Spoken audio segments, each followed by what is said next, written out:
Hi everyone. I'm excited to present this topic to you. It's very something that's I've kind of been waiting for it for a long time. Very excited about it. Just want to give you just an idea of what this crash course is about. This is a crash course like Introduction to Kabbalah, right? And it's actually made of two parts. One part, the first half hour, 25 minutes, whatever it will be, is based really on getting history of Kabbalah, but not just history of Kabbalah. It's basically more centered around the history of the Arizal and Tzfat and everything to do with it.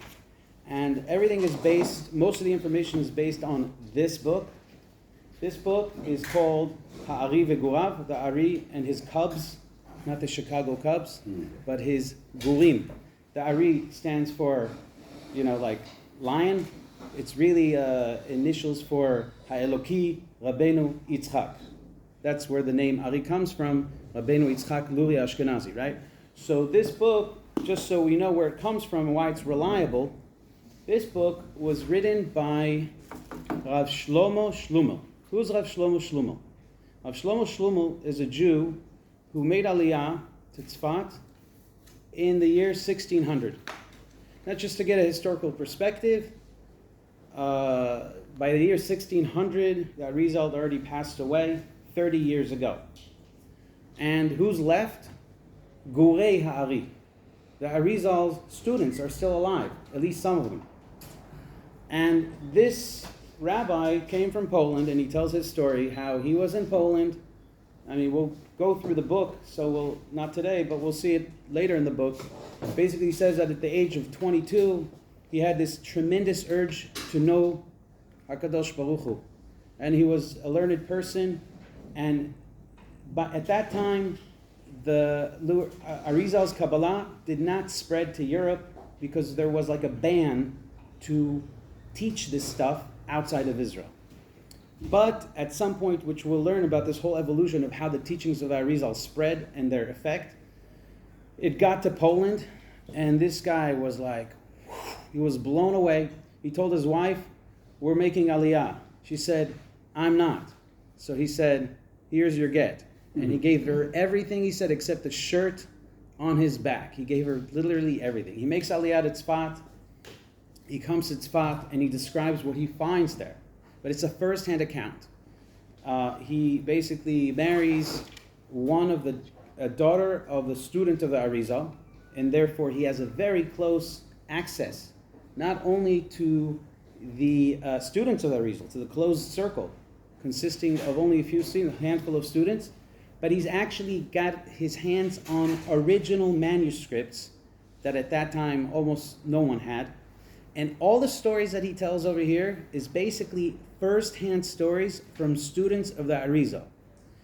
And what did he write? He wrote these 5 letters called Igrot Rav Shlomo, basically trying to convince one of his rabbi friends in Poland to come to Tzfat and to say, like, you don't understand what's going on here. You don't understand who this Arizal is. You don't understand this Kabbalah. You have to come. And he wrote 5 long letters, and in these letters we find tremendous information about the Arizal, who he was, the Ruach HaKodesh that he had, the level that he had, the impact that he had, and the evolution of the teachings and how it all started and how it all spread out. So this is very important to learn when we're learning Kabbalah, because when you start learning Kabbalah, it sounds cool, it sounds like mystical, we're going Kabbalah. You're entering something that you've never learned in your life, and your seichel you can't put your head around it. You don't even know what it is. But when you hear about where it comes from, right, then you're like, okay, this is worth sticking it out, because this is coming from the Arizal. Once you know where it comes from, I think the Gra is the one who says that, never learn a book without first learning who the author was, because you will never understand his teachings. So this is why the idea is to give history and to understand who the Arizal was and how he was, who accepted him, and everything that evolved from that whole time period of the Arizal. and to kind of combine that with the teachings of this other book, which is the second half of the course, or the lesson, sorry. Each lesson is going to be combined with basic concepts from this book. What is this book? Otzrot Chaim. This book, anyone who wants to ever understand anything about Kabbalah, and I'm not talking about Kabbalah Center and all this stuff, I'm talking about real Kabbalah, has to go through this book. This book, without this book, you can't learn books like Sefer Yetzirah, an ancient Kabbalistic book, traced to Avraham Avinu. You can't understand Sefer HaBahir, traced to Rabbi Yochanan ben Akaneh, over 2,500 years ago. And then Kabbalah doesn't make any sense to you. This is the book that teaches you actually the basic fundamental concepts of Kabbalah. And what is this book? So let me just give you a little bit of history about this book. The history is very important to understand. When that Arizal taught his students, he did not write one single thing. They asked him, Rabbeinu, why don't you write? He said, I can't. He says, when I start giving you over, my mind becomes infused with so much, a raging river, that I don't even know where to start. So I just suggest to you guys, take something and write what I'm saying down. So basically, the Arizal didn't write anything down. He taught to a closed circle of students called Gurei Ari, and the only one who really he trusted that understood him was Rabbi Chaim Vital, which we'll discuss more about him, his personality, who he was. So he was teaching this stuff, Rabbi Chaim Vital was writing this stuff, and the others were taking notes. And after the Arizal passed, basically Rabbi Chaim Vital told them, whatever you have, give over to me. He became like their rabbi, and basically no one had any permission to write anything down from that point on, and they had to submit all of their notes to Rabbi Chaim Vital. Rabbi Chaim Vital, in 15 years, started working on all the teachings to try to put them in a certain order. And he wouldn't let anyone have any access to these writings 15 years after the passing of the Arizal. And people tried. People knew. People wanted to. We'll talk about that too, what happened during that time. After 15 years, he completed what's called Etz Chaim. Etz Chaim is not only Etz Chaim, he basically completed all the Kitvei of the Arizal, which is unbelievable. I mean, it took him 15 years to write this, and the Arizal and him learned for a year and 8 months. And if you understand, like, I've been 3 years in this business, right? And okay, I don't consider myself super smart, but I'm not stupid. Just to understand, like, very, very small amounts of information is like, it takes time, and it's like very, very difficult. And in a year and 8 months, we're talking about something that could take you more than a lifetime to finish. Anyways, he writes this down, and then these are called Kitvei Ari. And in Kitvei Ari, there's some parts that are called Etz Chaim, the tree of life. From Etz Chaim, he makes another book, which basically is basically like a condensed version of the Etz Chaim, and basically all what you need to know, the most important concepts of Etz Chaim, which are the key to understanding Kabbalah. Without this, like, you can't understand it. Anyone who says, oh yeah, I learned Kabbalah, and he hasn't learned this, he's not really learned it, unless he's like Ruach HaKodesh. But what happened, Rabbi Chaim said, there's no one worthy for me to give this to. So he put it in Gnizah, in his own grave. And it was gone. Otzrot Chaim. Not the whole collection of Kitvei Arizal, that he left. But this Mahadura Batra called Otzrot Chaim, he buried with him. And by the year 1650, we have two Mekubalim in Yerushalayim. One by the name of Rabbi Avraham Azulai, the great-grandfather of the Chida, Rabbi Chaim David Azulai, Baal Chesed Avraham, a very, very prolific scholar in Pshat and in Kabbalah, and his colleague Rabbi Yaakov Tzemach, who's also a big Mekubal who live in Yerushalayim. And they start doing all these types of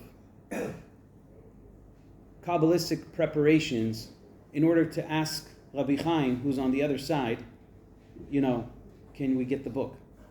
So they do, we'll talk about that too, whatever happened there, and they do these yichudim, and they do all this stuff, and they do what's called she'elat chalom.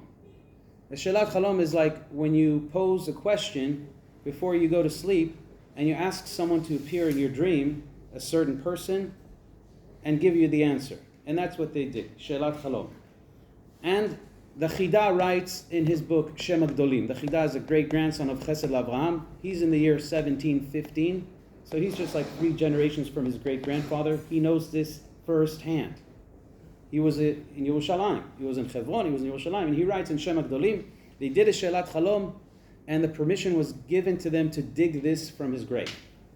And that's where this book comes from, the Otzot Chaim.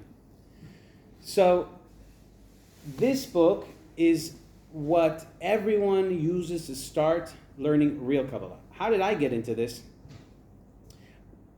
In the past 10, 15 years, I'm affiliated with the yeshiva of Rav Mordechai Eliyahu Zatzal in Yerushalayim, Darkei Hora'ah, which is a very esteemed place, sends rabbis out all over the world. And about 15 years ago, they decided to open up a kollel right to the Pshat kollel Kabbalah. And they're paying Avrichim to learn, just like Avrichim come and learn Pshat, they're getting paid to pay Kabbalah. And it just mushroomed all over Yerushalayim. The people who learned in this place started like opening up places in places that are Haredi. When I say Haredi, usually that's not something that's pro-Kabbalah. Like there's people like, oh no, don't bring this stuff here. And it caught on like fire. And my friend kept pushing me, and I'm a rationalist. My background is philosophy, UCLA. I never connected to this stuff. I tried, I said, what is this? It's like, I don't see anything even spiritual. I don't even know what this means. So I had like a negative kind of like, Azov, until Alon Yaakov during Corona said, Rabbi, let's start. I said, okay. It was sitting on here, and Alon gave the Makeh B'Patish, and we started learning. It was very difficult, because especially when you don't learn it with someone, during Corona there was no access to really learn it. We had to learn it on our own. And it was very difficult. But let me tell you what it was like. It's like if you take this piece of paper and you do a little kishkush. You're like, what is this? Nothing. And then you do another kishkush. You're like, what is it? Shte kishkushim. And you keep doing kishkushim, but at the end, you do this kishkush, and then you see a picture. This is what this learning is like. You don't understand anything that you're learning, and you're like, what is he talking about? And what is this giving me? And how do I even apply it? Like, what is this? You have no idea. But then when you get to a certain thing, and then suddenly your consciousness gets it. It's not something that intellect gets, and we'll talk about that. Learning Kabbalah is not about Binah. Gemara is Binah, understanding, wrapping your head around it. Why? Because everything that we learn in the Pshat is finite. It has a beginning, it has an end. There's halakha, there's this. Yes, I got the idea. This is by nature infinite. And a finite understanding cannot really quantify, cannot really get its head around something infinite. But there's another part of your consciousness, it's called muda'ut chokhmah, that gets it without controlling it. It's something, a shift in your consciousness, and it happens like resonates. And then you're like, whoa. It's more experimental than it is intellectual. You feel it, you get it, but you cannot control it, it's something that comes later. So this is how this learning is. So what we're going to do is we're going to split our time. As you can see, we're almost out of time. There's always been because it's 2 parts. So we're going to start with the history, and then with it, we'll try to give an even thing to if we don't finish it this time, we'll do it next time. We have 2 sheets of paper. One is the first part of the class, which is the history part, and the other one is the basic concept. Now, my goal here is to give maybe a series of 6 classes, and during these 6 classes, the first 2, we will learn about why it's important, necessary, and an obligation to learn this for everyone, what it gives you, what the sources say, what happens when you don't learn it, and how it affects you. That's like the first 2 classes on this part. And then we'll go into actual concepts beginner's concepts, like, for example, tzimtzum, contraction, and basic concepts in Kabbalah and what they mean. And then once we finish the series, I don't know, hopefully maybe we'll progress to learning an actual book. We'll see what progresses, but that's the plan for now. So let's go to the first part of the timeline. So the birth of the Arizal. The birth of the Arizal is, anyone who's visited the old city knows when you walk down that Rehov Orachaim, you see on the right side it says this was the Bet Knesset, this was the house of the Arizal. Arizal was born in the old city in the year 1534. Very interesting story which we get from this book about the actual birth of the Arizal. The Arizal's father and mother were both saintly people, and when the Arizal was born, his father had what's called Gilui Eliyahu. Gilui Eliyahu is something where Elijah's spirit reveals itself to certain people in every generation, even in our generation. But they're not on YouTube. These people are not public. And basically he gets a Gilui Eliyahu, and Eliyahu tells his father, this son that you're going to have, I'm going to, you wait for me on the 8th day. Don't start the circumcision till you see me at the Brit. So, goes to the 8th day. On the 8th day, the father waits, turns this way, that way. He doesn't see anything. So he keeps waiting. And people are getting a little bit edgy. Where is it starting? And then suddenly he sees Eliyahu. By the way, just so you know, that this Gilui Eliyahu, I also thought this was like, I didn't really believe in this stuff, but after I became a believer, I know firsthand accounts from people like who lived, 10, 20 years ago, who had this, like, with no doubt. Like, they would say even, let me ask him tomorrow, like on that level. Okay, anyways, so he sees Eliyahu, and Eliyahu basically said, like, he sits on the kiseh shel Eliyahu, the father, and the baby's, on his lap, and then Eliyahu sits with him. And he holds the knife, and Eliyahu is holding the knife, and they do the brit together, and nobody sees him, obviously, except the father. And he tells him, take good care of this, because he's going to bring a great light into this world. Okay? And after that Arizal is born, at the age of 8, his father passes away. And because of the situation, and because they were very poor, they descend down to Mitzrayim. Why? Because the Arizal's mother, who was Sephardic, his father was from Luria, according to almost all opinions except the Khatam Sofer. The Arizal was Ashkenazi from the father, Sephardi from the mother. Khatam Sofer, for some reason, thinks he was Sephardic from the father, but there is such an opinion. But they go down to Mitzrayim, and Mitzrayim, his uncle, his mother's brother, who's a very wealthy person who actually works as in the tax, collecting tax for the government. His name is last name is Francis. First name I forgot. So he takes them under his wing at the age of 8. The Arizal from age 8 learns first in the yeshiva of the Radbaz. Radbaz is Rabbi David ben Zimra. Rabbi David ben Zimra was one of the biggest acharonim, and he was a chief rabbi of Mitzrayim. And he learned in the yeshiva of the Baal Shita Mekubetzet, Rabbi Betzalel Ashkenazi.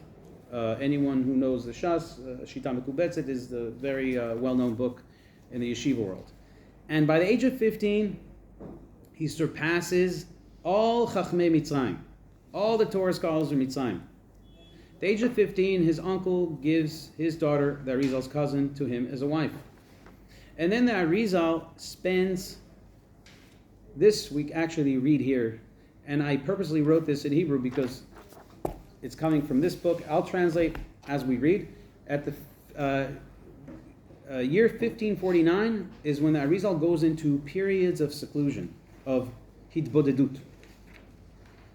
ואחרי הנישואים נתבודד עם רבו כמוהר בצלאל אשכנזי 7 שנים. So he was just learning חברותא with this huge גדול הדור at the age of 15 for 7 years, just him and רבי בצלאל. אחר כך התבודד הוא לבדו 6 שנים בחצר ביתו ועסק בלימודי הזוהר.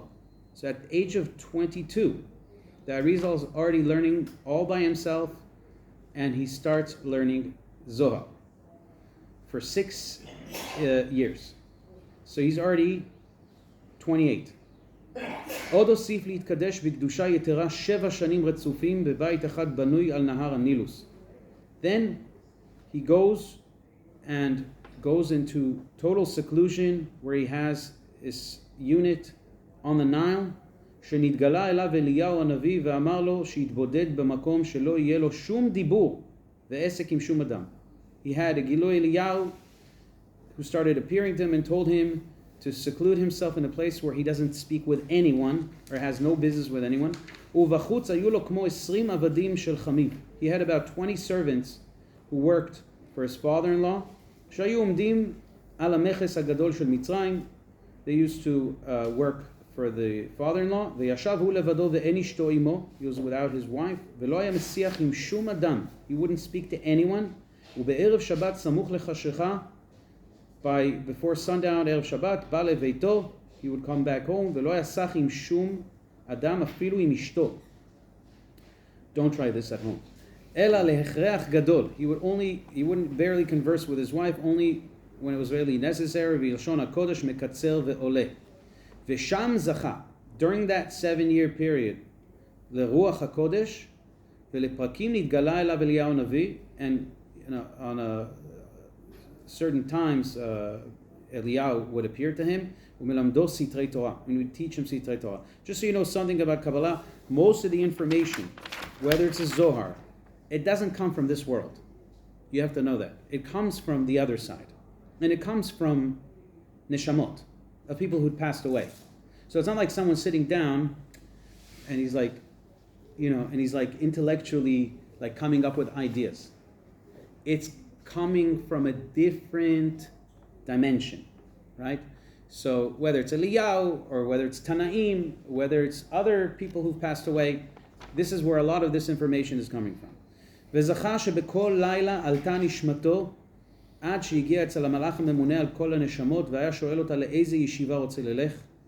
So he would have these, what's called these aliyat neshama. Aliyat neshama is like when a person is able, when his physical body is alive, to really have an ascension where his neshama goes up to different levels, and he's able to go wherever he wants. And he says that not only he had this, he had contact with the head of the angels. Do you guys know who the head of the angels is? It's this week's parasha. Chanoch became Metatron.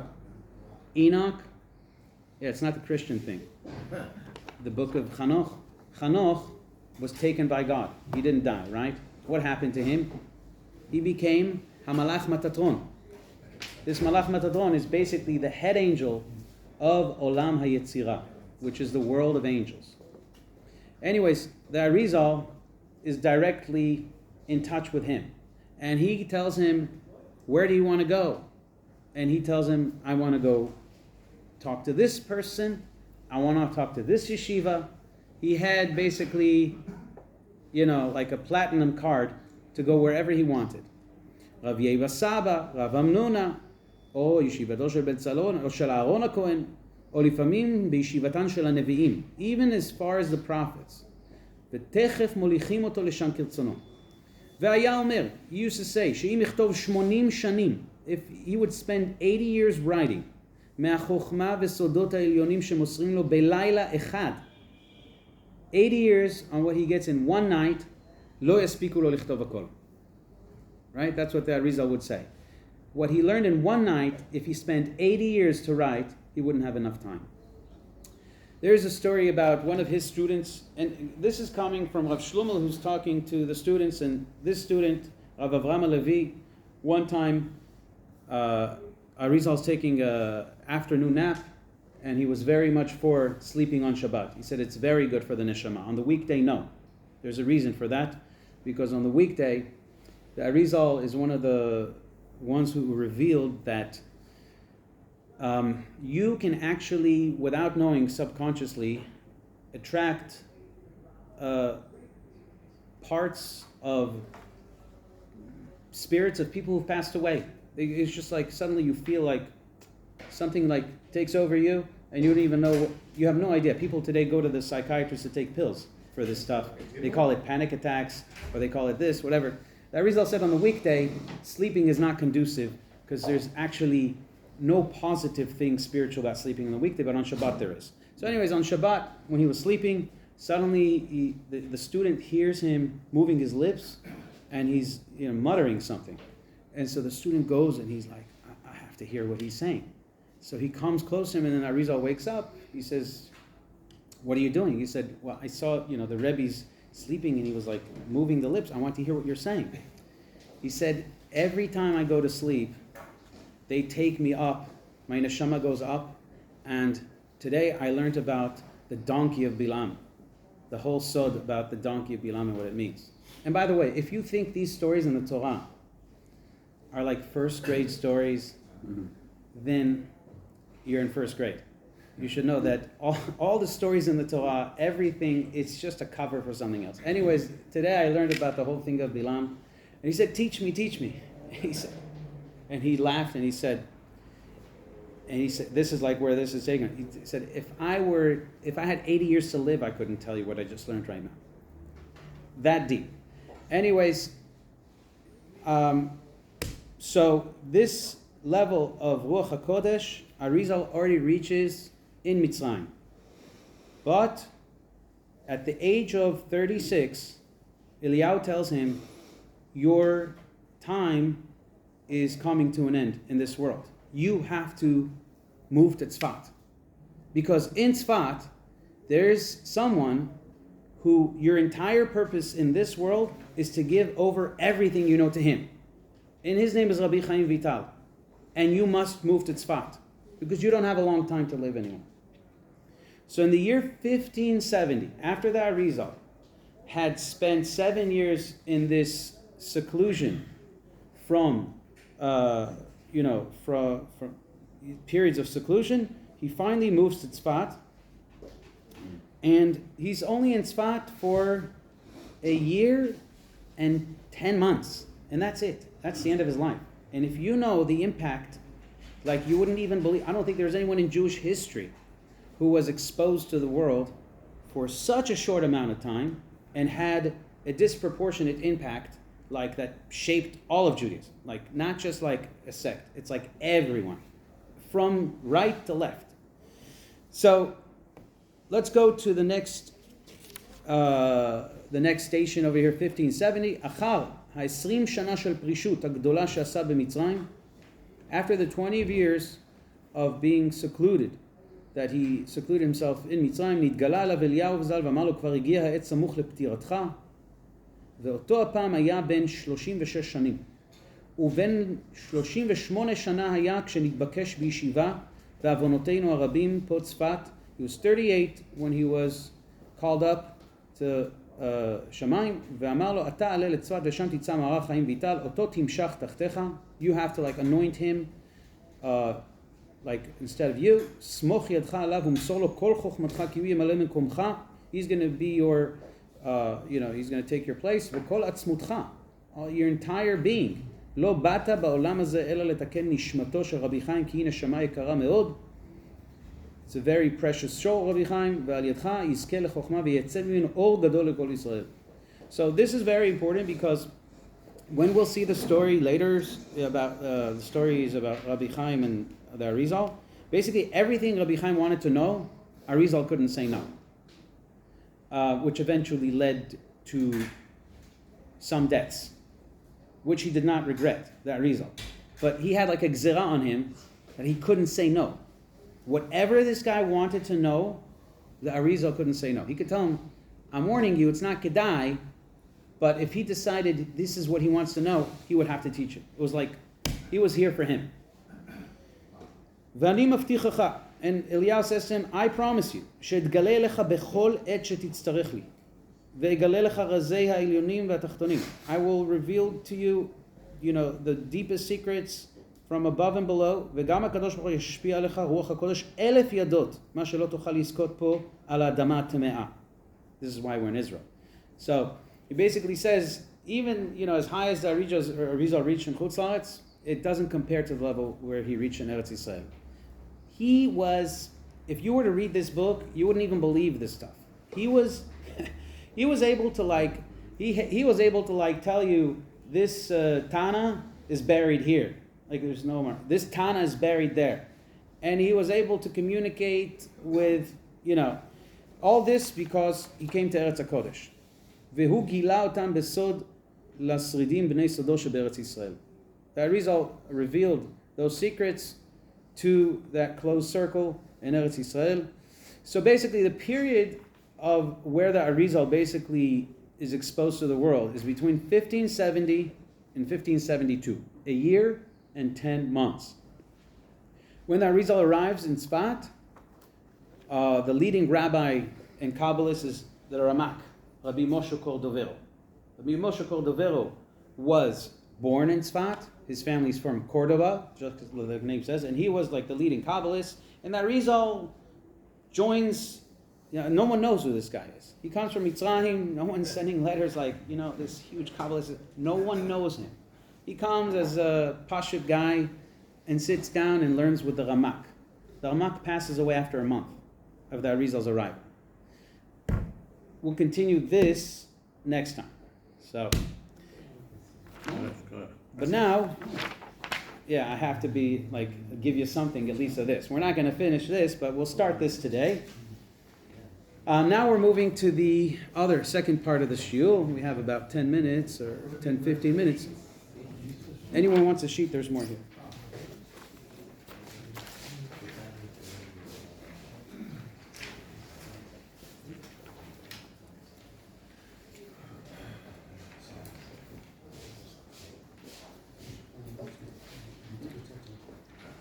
So we're going to start discussing the obligation of learning Kabbalah.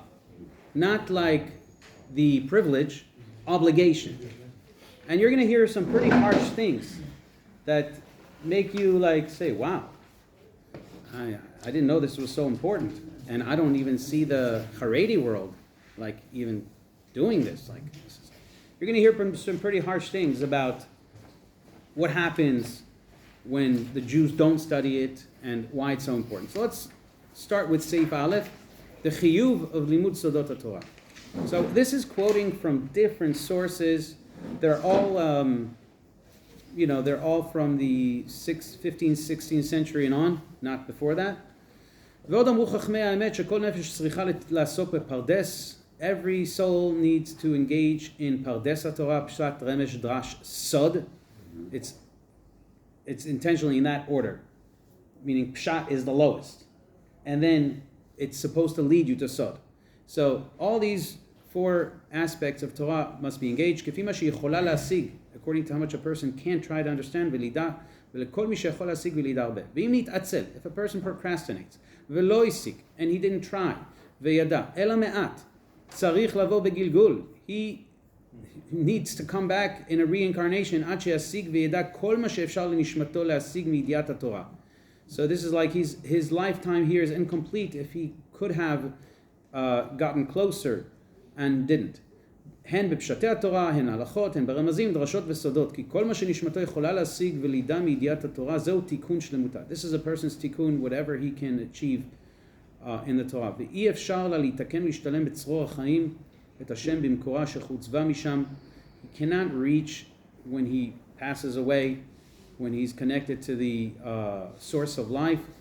בלתי ידיעה זו. Basically, it's like you go, no English, okay, no English, no money. It's like in this world too. It's like you have to learn certain things. You have to learn a language in order to have access to things. Same thing in spirituality. ולכן אמרו חכמים, אשרי מי שבא לכאן ותלמודו בידו, כדי שלא יצטרך לבוא בגלגול העם הזה. This is taken from Shulchan Aruch Harav.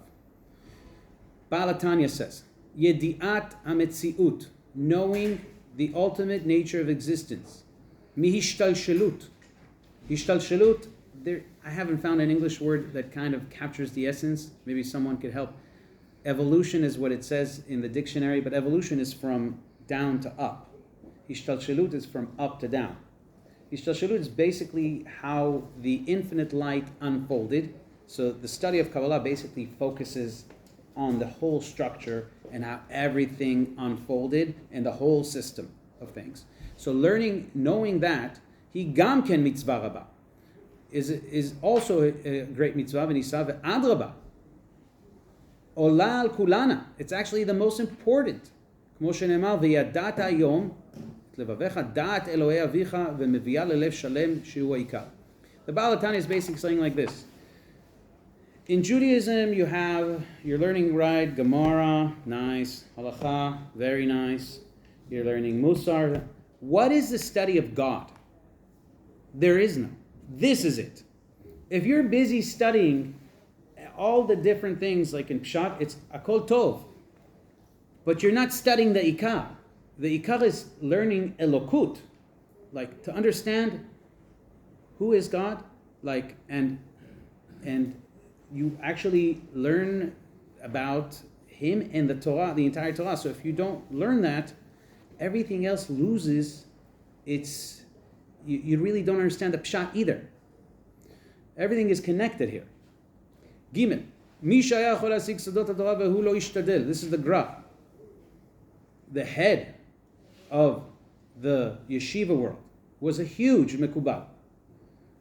Someone who could have understood it, velo ishtadel, and did not try, nidon bedinim kashim rachaman litzlan, is judged in dinim kashim.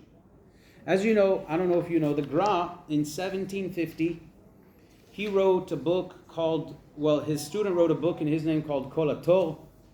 Kol HaTor Nishma Be'artzenu, it's about the Geulah, and he said two central things bring the Geulah. One is living in Eretz Yisrael, not waiting for Mashiach. Contrary to other movements who said, no, wait for Mashiach to come and bring you here. No, he said, you bring Mashiach when you live here. That was the Gra. So he sent, and second thing is Limud Kabbalah. And all his students were Mekubalim, the ones who made Aliyat to Eretz Yisrael. No one will tell you this in yeshiva. You won't know. You'll think that the Gra was a bit naget to yeshiva. You might think that. But he was a huge Mekubal. And he said those two things are the most important things for bringing the redemption. Limud Kabbalah and Yeshuv Eretz Yisrael. And one of his students writes, this is Dalet, V'ineni mitzavchem shetilmedu chokhmat HaKabbalah ki en adam yerei shamayim. This is a big statement. You cannot reach Yirat Shamayim without learning this. Mi she'eno lomed chokhmah zo. ומי שלומד קבלה באימה וביראה יראה שנשמתו יהיה בעולם האצילות. So here we have some pretty strong things. He's saying like Yirat Shamayim you really can't get.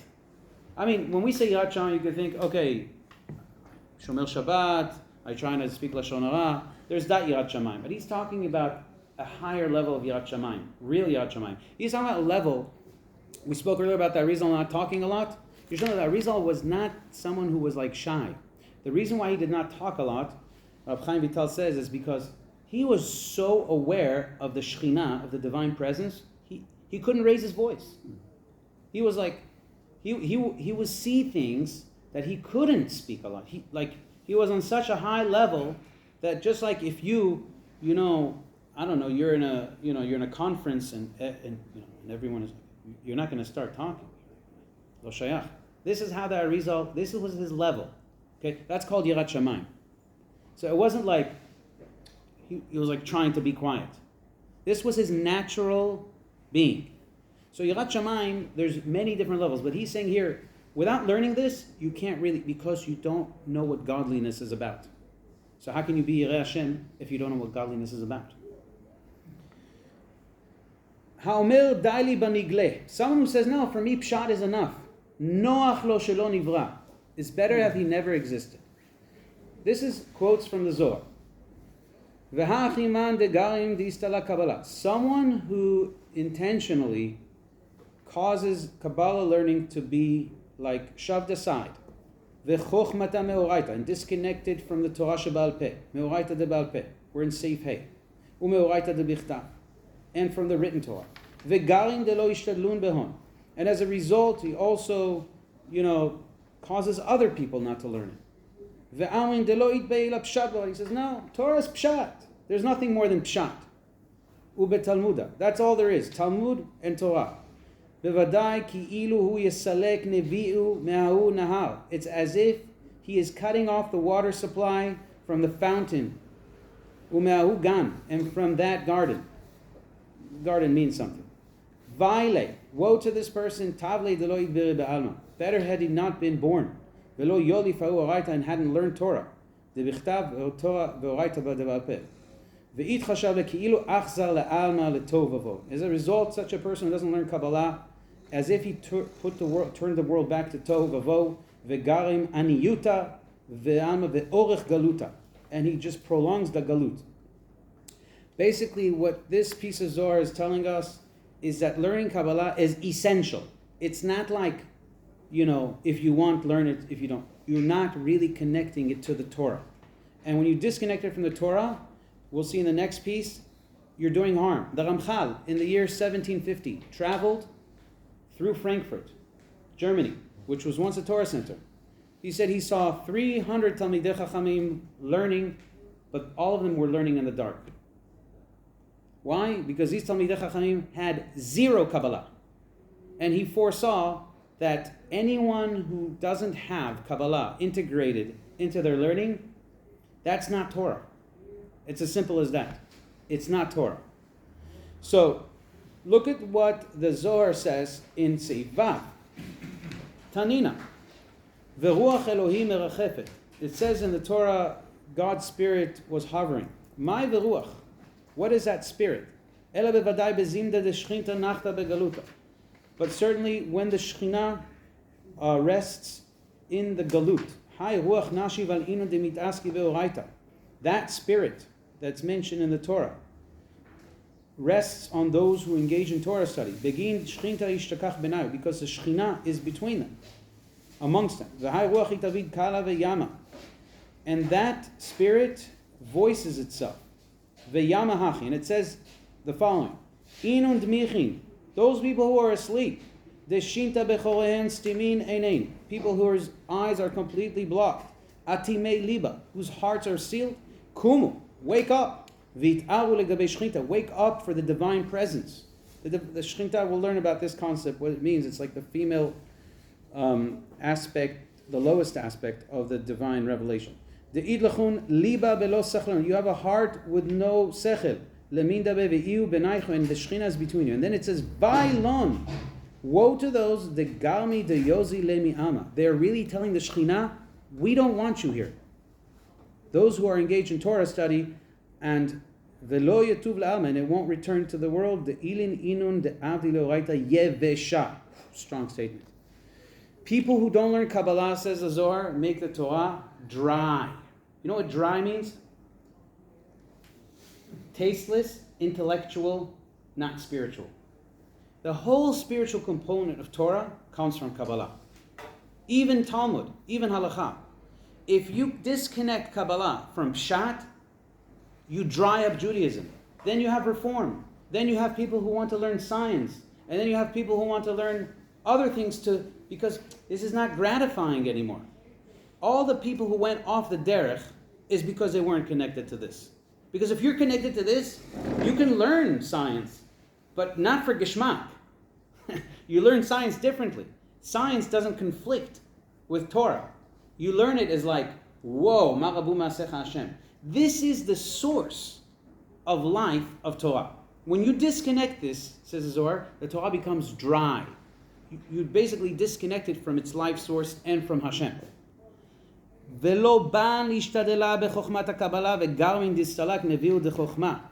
cause, by not engaging in Kabbalah learning, they cause the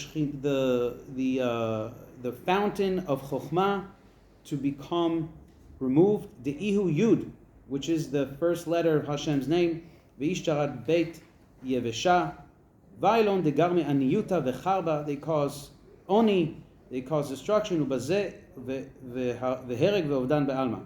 V'hai ruach distalak, in that spirit, it says ruach Hashem merachefet alamayim, that they removed with their own hands by not engaging in Kabbalah learning. Di'u rucho shel Mashiach, is the ruach shel Mashiach kmo de'amar di'itmar v'yu ruach hakodesh, and that's ruach hakodesh. And the Gra says in Seif Zayin, bishvil zeh holech rucho shel Mashiach velo ba'a geula. This is why the ruach of the Mashiach continuously, is held back, and the Geulah hasn't arrived. Sherucho hi ruach chokhmah, that same ruach chokhmah that people who aren't engaged in this learning are doche bayadayim. Kmo she'amar be'idra rabba, u'kshe'en lomdim bezot hachokhmah mitacher. So here you have the Gra Meforash, who says that this learning, more than any other Torah learning, is the key to bring rucho shel Mashiach and the Geulah. We'll go 5 more minutes. Oh, you have to read. This is the last part. Okay, this is Rabbi Chaim Vital. So, just to give you a little bit of background about this Seif Chet. Rabbi Chaim Vital, after the Arizal passes away, he thought Mashiach is like at the doorstep, because the Hitorerut was unbelievable. You should just know, it wasn't Stam that Shabtai Tzvi, who came along about 50 years later, everyone was like, here he is. This set the background. There was a backlash because this was a false Mashiach, but it wasn't like Shabtai Tzvi came out of nowhere. The stage has already been set. There was a huge Itorut after the Arizal. But Reb Chaim Vital, a few years later, he's saying, why isn't Mashiach coming? Like, the Arizal was here, this whole great light. He was like, and he was searching it, and he wrote this whole Hakdama to Sefer Etz Chaim, and really, bringing sources about the damage that's in the generation of people who are completely ignorant of learning this stuff. It's kind of funny because he himself didn't want to share it with others. So I just realized, I'm like, how does that go together? But anyways, there was Kabbalah. It just wasn't the Arizal's Kabbalah. So he writes like this: Hina mevuar ki toratenu hakdusha klula v'nintzet be'arba olamot abiyah. Abiyah is Atzilut, Bria, Yetzirah, Asiyah. We'll talk about that. The Torah basically belongs in 4 dimensions. U'behiyotah ba'olam ha'atzilut, the Torah that belongs in the spiritual dimension, nikret Kabbalah. So basically he's saying like this: Pshat is Asiyah, is in this world. Everything in Torah has to do with some actions, right? It belongs in the lowest world. Like, there's Torah here, and then there's Torah up there. Torah Kabbalah belongs in Atzilut, in the completely spiritual dimension. Kishami mufshetet. There it is completely uncovered. Mikol halevushim anikra pshat. So here it gives us that pshat is from the Hebrew word lifshot. Lifshot means to take off the clothes. In other words, milashon pashateti kutonti shu b'chinat hamalbushim hachitzoni. The Torah that we learn in the pshat is like these clothes. So like you have, my neshama is inside, this is the body, this is the clothes of the body. Torah is also got many dimensions. There's like the neshama of the Torah, and then there's like the body of Torah, and then there's like the clothing of Torah, right? So he says that the pshat, this is the pshat. It's not even the body, it's a malbush. And that's pshat, from the word פשטתי את כותנתי המלבוש החיצוני, שהוא על גבי אור האדם המתפשט מעליו לפעמים, sometimes you take it off, וזהו עיקר מילה פשט. ואומנם בעולם הצילות. So he basically says, in עולם האצילות, אשר שם יושב הקדוש ברוך הוא ועוסק בתורה, כנזכר במדרשי חז"ל, where it says Hashem learns Torah, וגם בדברי המתרגם על פסוק דודי צח ואדום, כמו שאמר ויעץ לו המון, he brings several midrashim that it says Hashem engages in Torah, על בריאת העולם, שהיה הקדוש ברוך הוא מביט בתורה ובורא עולמות, that he was like looking at the Torah and creating the worlds, ואין ספק לא כמעשה אדם הראשון ולא כמעשה דבני חרי, כמעשה אתונו דבלעם, not the same Torah Adam Rishon was learning, but a different Torah that was completely mufshetet, that was completely, had no action, nothing physical about it. Second paragraph. אמנם שהאשויות של הקדוש ברוך הוא בתורה והיותו בורא בה את העולמות, הייתה בהיותו עוסק בתורה בבחינת הנשמה הפנימית שבה. The Torah that is referring, that the Chazal are referring to when this says Hashem was creating from, is the inner Torah, part of Torah. נקרא רזי תורה, נקרא מעשה מרכבה. So מעשה מרכבה, just so you know this term, 2 terms appear in the Talmud. Kabbalah is mentioned in the Talmud, but only to those who know what it means. One of the notions is מעשה מרכבה, and one is מעשה bereshit. Maaseh Bereshit basically refers to the creation, the spiritual creation of what happened during the time of creation on the spiritual level, which is basically unchanged. It's like the static part of creation, the infrastructure. Maaseh, that's Maaseh Bereshit. Maaseh Merkava refers to what we do in this world, like how we're mashpia on the spiritual dimension. So this, he's saying, is what Hashem, Chazal mean Hashem was learning, Hi chokhmat HaKabbalah k'noda al yodim. V'tam hadavar hu liyoto olam hatzilut olyon me'od tov ve'lo ra. De'lo yachel litarva ima klipa. So just background. When you learn Pshat over here, it's relevant to this week's parasha. Rav Chaim Vital basically says, the Zohar says, that it's like there were two trees in Gan Eden. There was Etz HaChaim, and there was Etz HaDat Tov V'Ra. What's the difference between these two trees? And Adam Rishon, by the way, learned Torah as well. The Etz HaChaim is from a world where there's complete oneness. There's no duality. There's no mutar, asur, tameh, tahor, kasher, taref. All that doesn't belong in Kabbalah. In Kabbalah, you don't have machloket. Why? Because it's on a level where there's complete unity. The worlds under that is like Etz HaDat. Machloket, tov, ra, duality. So this Torah that we learn, the Pshat, it comes from Etz HaDat, which is also important. Rabbi Chaim, what we'll see here is it's necessary, but it's not the main thing. It's Etz HaDat, tov, ra. But Kabbalah is Etz HaChaim. He goes so far as to say that the Zohar says is the Jews at Har Sinai had a taste of Etz HaChaim. That was the first tablets that were broken. They weren't worthy. They didn't want it. They wanted to know what's going on there. They are curious what's going on underneath. And as a result, the Nachash, that whole thing, what happened with Adam Rishon, that actually took him out of Etz HaChaim into Etz HaDat, into the world of duality, Tov V'Ra. Same thing happened to the Jewish people. That's why I always see in the Midrashim that the rabbis say that they were on the level of Adam Rishon.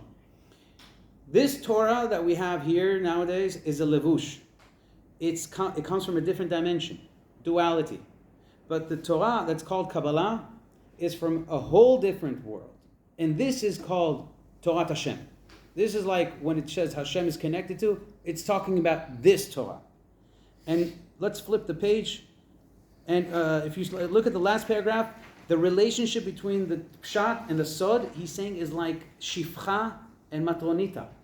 Shifcha is a maidservant. He's not degrading the Pshat. This is a Zohar. The Zohar is saying the Torah Kabbalah is the Matronita. It's like Sarah. And the Torah Pshat is like Hagar, with no disrespect. It's here to serve it, but it's inferior to that Torah. And when you engage only in that, that's where your head is. Your head is in the wrong place. It's important to learn it, but you have to know who the mistress is and who the shifcha is. If you go to the next page, and he basically says over here, he quotes that people who engage in pshat are like, the Zohar compares them to kol basar chatzir. It's like people eating klipot. They're just dealing with the outer, the klipot. They're not eating the fruit. This whole thing has to do also with the Adam Rishon. Let's see what else he says over here. He says at the end over here, in the third paragraph, if I were to, really talk about this, lo yaspiku mea kuntrasim. Even if I wrote 100 books on this topic, it wouldn't be enough. Bli safek shum guzma, without exaggeration. Don't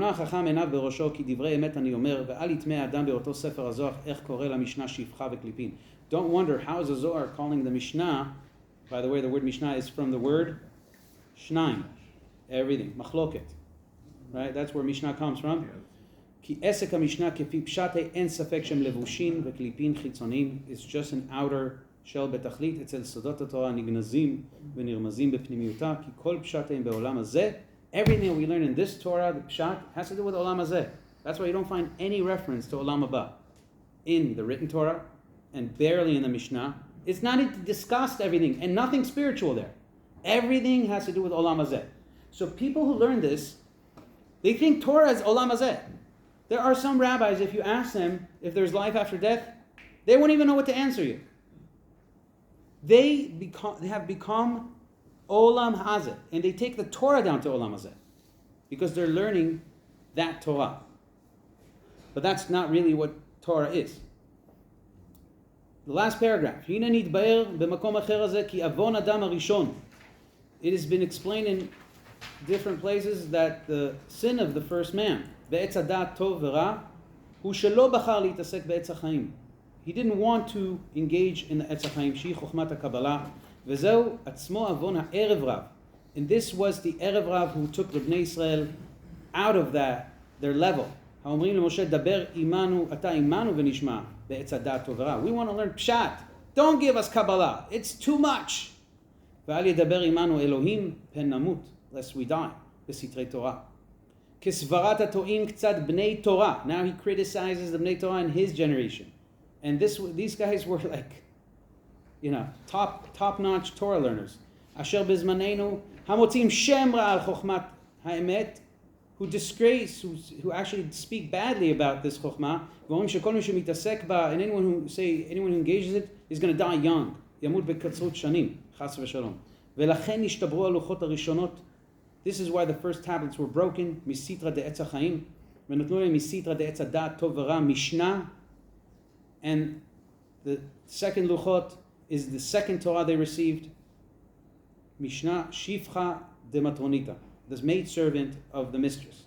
Vegaram ibuda de chorban bait rishon v'sheni. This is responsible for the destruction of the first, second temple. Vegaluta acharon amar ve'aroch she'anachnu ba'avonotenu rabim ad yituvim bnei Israel b'tiyuvta u'bikshu et Hashem Elohem le'akiro ve'le'yodo berazei Torah ve'yidu et mi im ovdim u'mi u'makam. So they know who they're worshiping and who's their king. Ve'kedin yizku la'asok b'chokhmat ha'emet. And he brings a very important quote from the Zohar on the pasuk, Vayoro Hashem etz. Hashem showed Moshe a wood, and he sweetened the water al yedei Mashiach. It says in the Zohar, Begin dat idin Israel lemitami ilane dechai. When the Jews in the future are destined to taste from the Etz Chaim, from the Ilan HaChaim, De'u hai sefer HaZohar, which is all encapsulated in the Zohar, Yifkun bei min galuta. This will bring them out from the galut.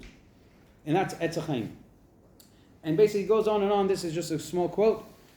So the obligation to learn Kabbalah, again, is not for people like an extra. We see here that people who don't engage in Kabbalah, their Torah is twisted, plainly said. They don't know Torah. They could be geniuses. They could know. Now, I'm not saying everyone has to be a Mekubal. Rav Ovadia Yosef, for example, I asked his son personally. I said, did he learn Kabbalah? He said he tried. And he went with his father-in-law, who was a Mekubal, to Rav Mordechai Sharabi. And Rav Mordechai Sharabi said he wasn't getting it. Like he wasn't connecting to it. He said, your neshama in this world is just halakha. There are people. He's not saying every person here has this tikkun. It could be that he doesn't. He's talking on the more like on the general level. That people need to know this is part of the Torah, and it's the most important part of the Torah, and you have to familiarize yourself with this and integrate it into your learning. Because otherwise, you're disconnecting the Torah from what it really is. So there is this misconception that people spread that, no, this is like, it's only for people who are, we'll talk about it next time, who've reached a certain level, and even they, it's not like an obligation. No, it's a huge obligation. And ad kedei kach that you're like telling Mashiach, don't come. We see from these writings. What? Our next shiur is about the Shulchan Aruch. He was one of the biggest Mekubalim that existed, and we're going to talk about his relationship with the Arizal in Tzfat. Fascinating stuff. Hope to see you next week.